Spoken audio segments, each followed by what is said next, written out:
السلام عليكم ورحمة الله وبركاته لمان أصحابتي qiimaha badan ee ku xiran channelkan YouTube ee Garatso isku soo noqod wanaagsan wali waxaan ku guda jirnaa barashada video editing software-ka lagu magacaabo After Effects maanta waxaan maraynaa casharkeennii sagaalaad waxaan ku baran doonaa qaabka loo sameeyo text animation casharkan iyo kii ka horeeyay labada waxaan ku baranay text animation hadda waxaan sameyn doonaa text animation-ka inay laba text oo qoraal ah hal meel ka soo wada baxaan ayuu qaabkan kale u soo bixi doona ku soo dhawow cashar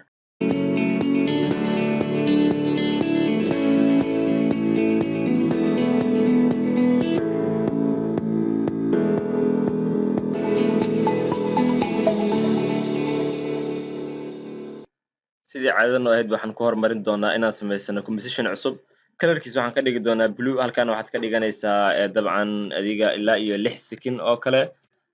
sekimada iyo liskuma badiyo halkan oo kale waxaad ka dhiganaysaa 6 sekin marka okay inta waxa weeyaan hadda waxaan sameyn doonaa maadaama halkan qaabkan markuu ku soo baxo hadii halka taabato sidiisii hore ayuu ku soo noqon doonaa transparency ayaa ka bixi doona marka halkan markaad timaado waxa leedahay right click waxaana sameysan doontaa solid oo background ahaan weeyaan bg marka meeshan waxaad ka dhiganaysaa madow maadaama farta qayb kamid ah ay cadaan tahay markii sidaan madow uu kugu soo baxo marka uu horeyso waxaad ku xijinaysaa oo hadda aad soo sameysay background-kii iyo composition-kiiba inaad sameysid waxa lagu magacaabo layer inta markii aad soo sameyso kadib waxaad sameyn doontaa inaad pen tool layer aad sameysato halkan meesha ay ku qoran tahay background-ka isku doornaan oo saan oo kale isku doornaan halkan oo kale qaabkan oo kale ku ahaado meesha ay ku qoran tahay pen tool ayaad ku dhufanaysaa kadib waxaad dooranaysaa bontigaas koowaad ilaa iyo midkan hoose bontiga koowaad markii aad doorto waa inay ku soo baxdo halka ay ku qoran tahay shape layer 1 hadii ay ku soo bixi weysid waxa weeyaan waxaad joogtaa markaasi background-ka ayaa ku dooran halkan markii aad doorto iyo halkaas waa inay ku soo baxdaa marka waxaad ka hormarinaysaa waxa weeyaan horta halkaani qaybtaas oo kale blue-geedaas ka ah ama aadba kalarka ku dooran halkan oo kale ayadana dooro oo tool grade shapes-ka weeyaan meesha ay ku qoran tahay stroke waxa weeyaan hadii ay sidaan oo kale ku tahay waxaad ka dhiganaysaa halkan ay ku qoran tahay dhan weeyaan halkaas meesha dhaxagiiso solid color ay ku qoran tahay okay dheh kadib waxaad sameynaysaa marka meeshan waxa weeyaan waa cabirkii hadii aad halkan u jiido kale su'aalo meeshan oo kale hadii aan u jiido oo u jeedaa layerka hadda uu yaraaday oo qaabkan ayuu noqday hadii halkan u jeedana uu badnaan doonaa ilaa iyo aan geeyo kale mid cayila ma rabo halkan oo kale marka okay aan iraado waxaan tagi dooran doonaa selection tool meel walba ma u qaadi karaa oo meeshan doono ayaan geyn karaa weeyaan dhexbartakaas ayaan dhiganayaa hadda maadaama aan doortay xariiqintii cadaanka ee dhexe waxaan hadda dooranayaa inaan laba text qoraal ku soo darsado horizontal type tool ayaan tagi doonaa kadib markii aan right click ama click-ta caadiga aan iraado halkan ayaan imaanayaa waxaan ku qori rabaa magacii Soomaaliya halkan waa inaad ii doorantaa marka koowaad fartaan lagu magacaabo impact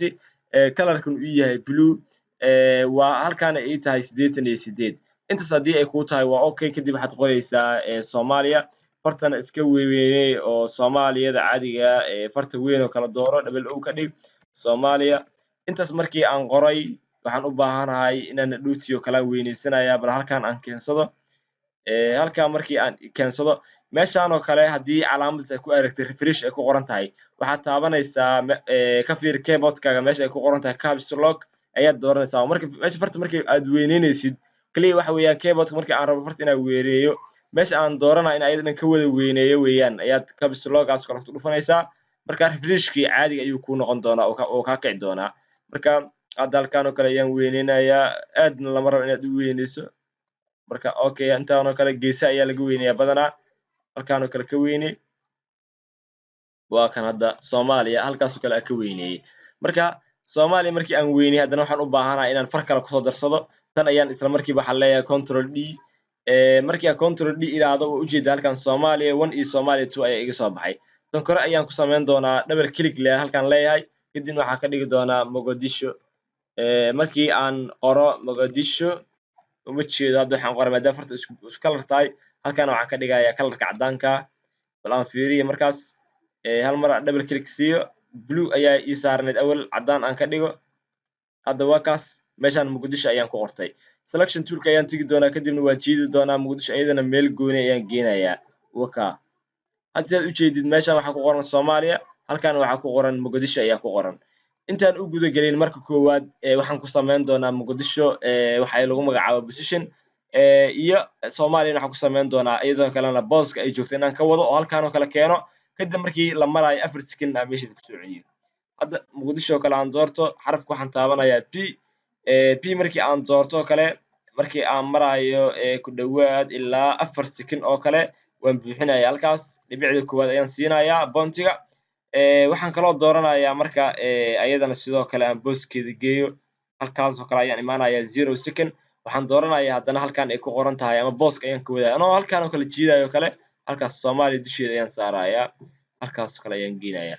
okay hadda waxaan soo qaadayaa haddana Soomaaliya waxaan dooranayaa xarafka p ayaan dooranayaa xarafka p markii aan doorto waxaan tagayaa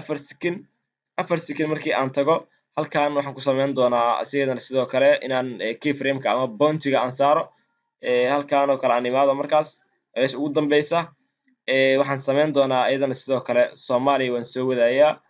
waxaan ku samayn doonaa Soomaaliya aan soo wado ilaa halkaan oo kale aan keeno waka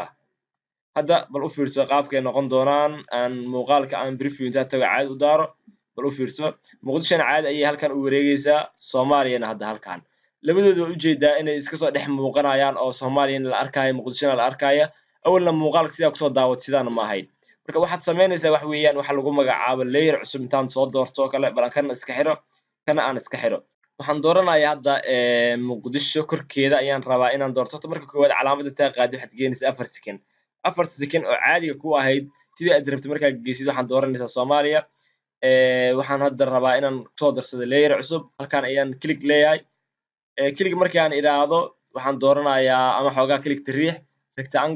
rectangle waxaan ka dhigayaa halkaas oo kale ayaan geenayaa intaas oo kale rectangle waxa weeyaan stroke ayuu leeyahay geesaha stroke gaan oo kale ayaan waxa ka dhigayaa 0 sidaad u jeedid marka stroke fartu waa blue isagana sidoo kale blue gas ayuu noqonayaa marka hadda waxa ii dooran shape layer oo kale aan hoos shape layer ka soo qaadaya Soomaaliya iyo hoosteed marinaya Soomaaliya way ka sareysaa shape layer kana wuu hooseeyaa marka waxaan sameynayaa halka ay ku qoran tahay track mat ayaan ku dhufanayaa halkaas ay ku qoran tahay nan ayaan ku dhufanayaa haddii ku soo bixiysana halkan hoose calaamad yar oo kugu qoran ayaa jirta waad ku dhufanaysaa kadib kuwaan dhan way ku soo bixi doonaan marka hadda waxaad sameyn doontaa shape layer 2 ayaan tagaysaa halka ay ku qoran tahay nan ayaad furaysaa waxaad ka dhigaysaa alpha mat Soomaaliya markii aan dooratid waa u jeedaa inaysan muuqan Soomaaliya ma muuqato oo macnaha waxa ka wadaa shape layer-ki hadda aan dooranayay ma muuqdo mid kale ayaan sameynayaa asagana sidoo kale cadaan si hal mar ku wada tusiyo halkaan oo kale aan doorto asna halkaas oo kale aan dooranayaa colorkiisa waxaan ka dhigayaa cadaan okay wax stroke-na ma leh kadib markii aan saaro kala shape layer 3 waan soo qaadayaa muqdisho ka hoos marinayaa kadib halkan ay ku qoran tahay eedan nankaas ayaa waxaan ka dhigayaa alpha mat muqdisho hadda bal aan videogi daaro qoraalkii yaraad iyo qornaa meesha halkan dhex aan iskaga dhufto bal aan daaro qaabka usoo wada baxeen muqdisho waa taas Soomaaliyana waa taas labadoodaba qaabkaas ayaan u sameeyay muqdishona meel gooni ka soo baxaysa calaamadan cadaanka ay u dhaxaysa ka soo baxayaan calaamadan cadaanka ayada waxaan ku darayaa animation yar oo scale lagu magacaabo waxaan tagayaa daqiiqad eber ayaa kasoo bilaabaya xarafka s ayaan dooranayaa waa kan xarafkii shape layer 1 oo midkaas dhexe shape layer 1 markaa joogo waxaan dooranayaa xarafka s waxa ii soo baxay scale ayaa ii soo baxay scale halkaan markii la joogo waxaan dooranayaa xarafka halkaas kale markii la maraayo inta soo bixin oo kale halkaan oo kale waxaan ka dhigayaa hada waa dooranayaa kadib waxaan ka dhigayaa 0 markaan ka dhigo waxaan joogaa daqiiqada 0 eberta ayaan joogaa waa sikinaya waxaan geenayaa markay soo baxaan oo muqdisho amta u soo hormarto kale ayaa waxaan ka dhigayaa 100% aan qoro waka hadda sidaad u jeedid waxay gadaal u celiyo wixii dhan waa eber ma muuqdo hadda shaashada wax eber ayaa ka muuqda marka usha cadaanta u soo hormaraysa Soomaaliya iyo muqdishona geesa ayay ka soo wada bixi doonaan wax allaal wixii aad doonto ayaad ka dhiganaysaa bal wax yar muuqaalka aan dib u celiyo halkaan oo kale aan ka tusiyo oo u jeedaa wixii dhan halkaan scale iyo position ayaa ku jira isagana aan iska xiro marka hadda wax shaashada ka muuqdaan waxa u soo hormaraya ushii cadaanta u soo hormaraysa kadibna geesa ayay ka soo wada bixi doonaan muqdisho iyo Soomaaliya intaas inaad ila fahamtay waa u malayn waan isku dayi doontaa insha Allah soo tijaabi labadan waxyaalood markii qaabkan aad u sameysatid sida loo save garaysto 10 badan ayaan kaga hadalnay file ayaa tagaysaa kadib waxaad dooranaysaa export haddii uusan kugu jirin media encoder waxaad isticmaalaysaa qaabkan caadiga casharada badan kusoo diyaarin ayaad ula degaysaa kadib videoga ayaad qaadaysaa waxaad geynaysaa Premiere Pro markaad geysidna waad kala soo degaysaa caadi softwarekan lagu magacaabo Adobe Media Encoder asagana waan kusoo dirayaa oo halkaas kala soo deg caadiga description hoose fiiri meesha lagala soo degsado casharkan halkaas ayuu ku egyahay assalaamu calaykum waraxmatullaahi wabarakaatuh